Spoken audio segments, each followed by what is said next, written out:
Salve nerds, eu sou o Luiz Mário e chegou a hora de dissecar tudo o que rolou no segundo episódio de What If, inclusive os easter eggs e demais detalhes que tu pode não ter percebido nesse episódio. É sempre importante lembrar que esse episódio traz um dos últimos trabalhos do Chadwick Boseman, o nosso eterno Pantera Negra, que deve marcar a presença em mais 3 episódios da série. O episódio começa em Morag, numa cena muito parecida com o que vimos no começo de Guardiões da Galáxia. Como a gente viu no vídeo que eu lancei na semana passada, no primeiro episódio de What If, já deu pra ver que os roteiristas puderam se divertir bastante com as variantes dos personagens. Mas nesse episódio, eles puderam se esbaldar com todos os diferentes caminhos que o universo acabaria tomando, quando ao invés do Peter Quill, é o T'Challa que acaba sendo capturado pelos saqueadores. O T'Challa praticamente consegue fazer tudo aquilo que o Peter Quill dizia para impressionar os outros, mas além disso, ele também se distancia da versão do Peter Quill ao se tornar uma espécie de Robin Hood intergaláctico, que rouba dos poderosos para dar aos incapazes. Bem ao contrário do Peter Quill, que vive boa parte da sua vida pensando só nele mesmo. Outra característica que diferencia os dois personagens é que nessa realidade não foi o T'Challa que criou o título de Senhor das Estrelas para ele, assim como Peter Quill fez na linha do tempo sagrada do MCU. Na verdade, ele nem mesmo curte esse título. A gente pode ver o quanto ele se preocupa com os outros quando ele transforma uma luta numa sessão de treino, conseguindo ganhar a lealdade de vilões do porte do Thanos. Também ao contrário do Peter, o T'Challa conta com a ajuda dos seus amigos, ao invés de se separar dos saqueadores para vender o orbe. Sem contar que ele até mesmo consegue influenciar o Yondu a se tornar uma pessoa melhor. Enquanto o Peter Quill é um cara que teve que aprender na prática a como liderar, o T'Challa já foi criado para ser um rei.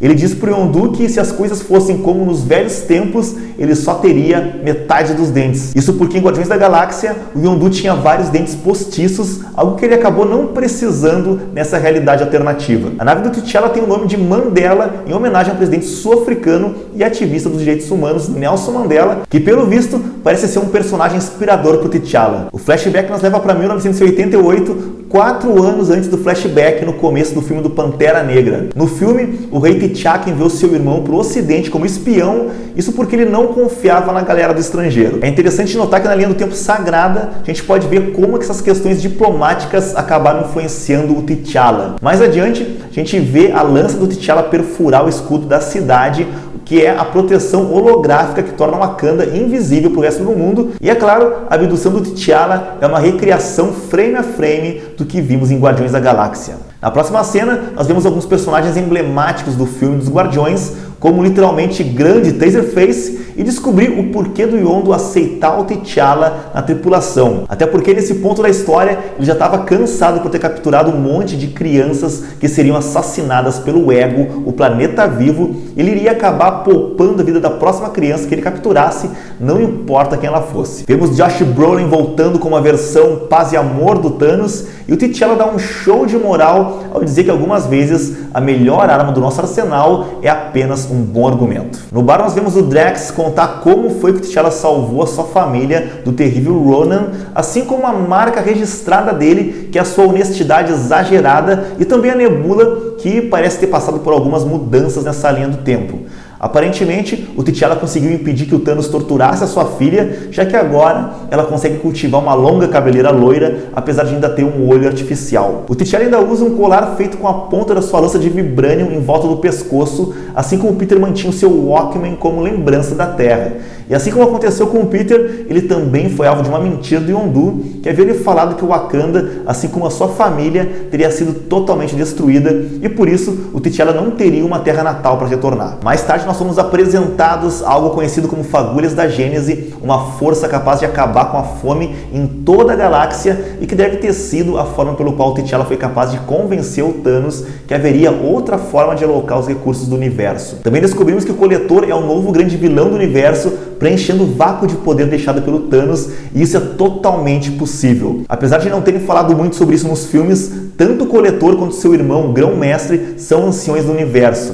Lembrando que os anciões do universo são seres super poderosos e que têm um gosto bem questionável quando o assunto é entretenimento. Mais adiante, vamos para Knowhere, que é uma colônia de mineração localizada na cabeça decepada de um antigo celestial, e descobrimos que a Ordem Negra agora trabalha para o Colecionador. E pelo jeito, os membros da Ordem Negra parecem estar mais fortes do que antes, ou foi o Thanos que enfraqueceu? Afinal, ele passou um baita trabalho ao lutar com seus antigos subordinados. Nas câmaras do Colecionador, nós vemos um elfo negro Negro e T'Challa tem uma conversa descontraída com Howard Pato, que apareceu nas cenas pós-créditos de Guardiões da Galáxia. Ele cita os gigantes de gelo e os cronianos como esse cara em Thor Mundo Sombrio e o Korg de Thor Ragnarok. Ele também fala de uma sessão sobre literatura élfica e é provável que ele esteja se referindo a Elfheim, o reino dos elfos da mitologia nórdica e um dos poucos reinos nórdicos que ainda não foram apresentados no MCU. Quando o T'Challa entra no hangar, nós vemos uma tonelada de easter eggs do MCU. Começando pela nave do Peter Quill, uma nave lixeira de Thor Ragnarok,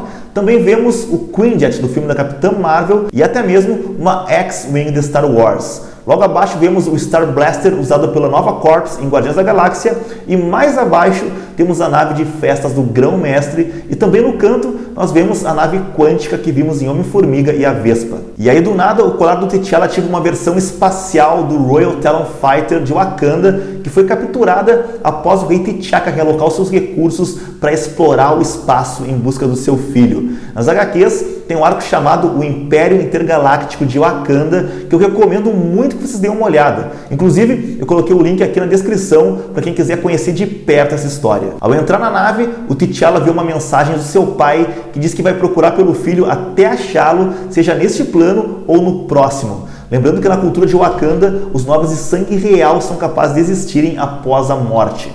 Na próxima cena, vemos o coletor atacar o T'Challa com um braço de pedra que ele diz ter cortado da carcaça de um croniano bastante tagarela, provavelmente o Korg. O case de armas do colecionador é outra fonte abundante de easter eggs. Lá nós podemos ver o escudo do Capitão América, o Mjolnir, e bem no canto nós vemos uma arma que parece ser o martelo do Ronan e metade da espada de lâmina dupla do Thanos. Ele acaba usando essa adaga do Rei dos Elfos Negros, que é o Malekith de Thor Mundo Sombrio, e então ele usa o capacete da Hela e a necroespada de Thor Ragnarok. Nas HQs, a necroespada é uma extensão do Nu, o deus dos simbiontes, e esse deus se funde com o Gorr, o carniceiro dos deuses, que vai ser o grande nêmesis de Thor, interpretado pelo grande Christian Bale em Thor, Amor e Trovão. Antes do Thanos partir para cima dos seus antigos subordinados, ele diz a frase mais massa do filme, na minha opinião: "Not crazy, mad", ou em bom português, maluco não, louco. Uma referência ao seu título de Mad Titan nos quadrinhos. Quando T'Challa volta para Wakanda, vemos a Shuri e a Ramonda usando seu capacete cerimonial. O episódio encerra com Peter Quill trabalhando na mesma lanchonete que a gente viu em Guardiões da Galáxia Volume 2, bem perto do lugar onde o Ego plantou a sua semente cósmica, e ele fez isso quando a mãe do Peter Quill estava grávida dele, e no final do episódio, o Ego, que foi dublado pelo próprio Kurt Russell, aparece para levar o seu filho junto dele para os fins da galáxia. Enfim, mais um episódio muito massa de What If. E se tu curtiu esse vídeo, deixa agora mesmo o teu like e também se inscreve no canal para ser o primeiro a saber sempre quando rolar um vídeo novo por aqui. E é claro, já aproveita que tu tá aqui nesse vídeo e clica nesse videozinho aqui do canto da tela para te saber mais sobre o universo do MCU. Esse aqui é o Danos Moraes, eu te vejo, é claro, na próxima timeline.